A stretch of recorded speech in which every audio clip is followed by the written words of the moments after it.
আসসালামু আলাইকুম। দেশে একটা ক্র্যাকডাউন চলছে।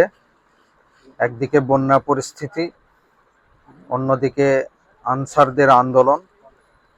আসলে এইরকম বন্যা পরিস্থিতিতে আনসারদের এই আন্দোলনটা কতটুকু যৌক্তিক, এটাই হচ্ছে অনেক বড় একটা প্রশ্ন।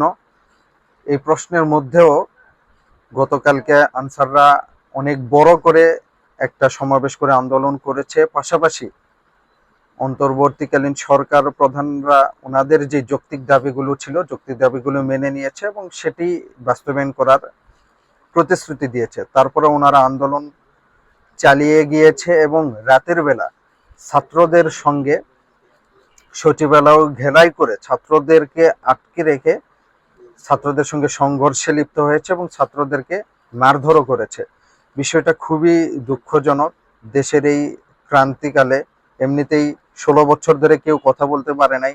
16 দিন হলো সরকার প্রতিষ্ঠিত হয়েছে, এখনই দাবি দাওয়া নিয়ে আসতেছে।